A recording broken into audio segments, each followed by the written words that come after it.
Parang bumalik ang 90s era sa playoff series na ito mga idol, New York Knicks at Detroit Pistons. May pa-shimmy-shimmy pa si Malik Beasley. 2018 to 2019 NBA season ang last playoff appearance ng Detroit Pistons. Heto sila ngayon nagbabalik sa paunguna ng first time All-Star at first playoff appearance din ni Cade Cunningham. Medyo mabigat na team pa ang nakalaban nila sa first round ng New York Knicks na meron ng experience sa postseason. Kumpiyansa at energy ang baon nitong Detroit Pistons dahil sila ang underdog. Napa-take over kaagad sa opening frame si OG Anunoby with 12 points, including this buzzer beater shot to end the first quarter over Dennis Schroeder, tabla sa 27 ang talaan. Kumakanana si Karl Anthony Towns sa simula ng second quarter, back-to-back field goals for Cat.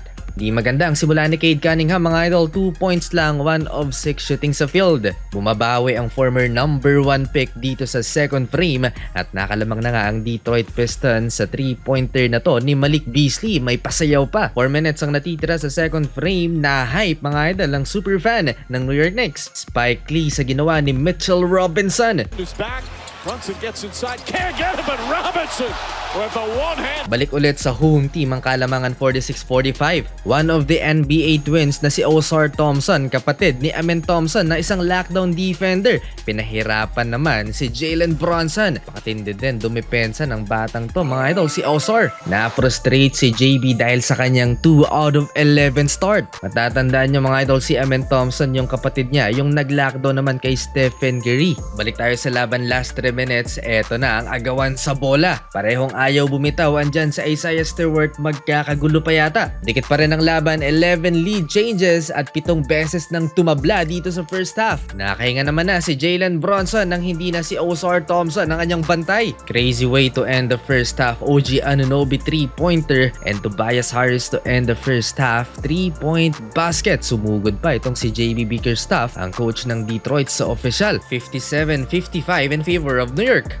Please subscribe or i-follow ang ating second channel for more NBA updates. Dito ko i-upload ang ibang laban ng NBA playoffs. Alam nyo ba na ang New York Knicks at Detroit Pistons ay huling nagtapat sa NBA playoffs noong 1992 kung saan natalo sa series ang Detroit sa paunguna ni Patrick Ewing. Dito nagtapos ang era ng Bad Boy Pistons. Third quarter, Tim Hardaway Jr. back-to-back field goals. Third player for Pistons na nakapagtala ng double-digit scoring. Karl Anthony Towns over Tobias Harris, turnaround fadeaway jumper, but Ausar Thompson, mas solid yung sagot between the two defenders finish spin cycle. Lamang na ng 4 ang Detroit Pistons. Cade Cunningham fast break against Scott, 70-66. Umabot pa ng 6 points ang lamang ng Detroit pero mabilis na kumounter ang New York Knicks to tie the game at 72. 10 beses na tumabla ang talaan. Solid yung Knicks crowd, may pa-watch party sa labas ng arena. Cade Cunningham downhill crossover kay Karl Anthony Towns and a two-handed flush. Ang edge dito ng Detroit Pistons, hindi lahat mga bata ang kanilang players dahil may mga veterans din sa lineup tulad na lamang nitong si Tobias Harris, Dennis Schroeder at Malik Beasley. May tinuturo pang fan itong si Malik Beasley after that 3-point shot. Namamagana ang lamang ng Detroit Pistons. Dennis Schroeder with the back-to-back field goals to end the third quarter,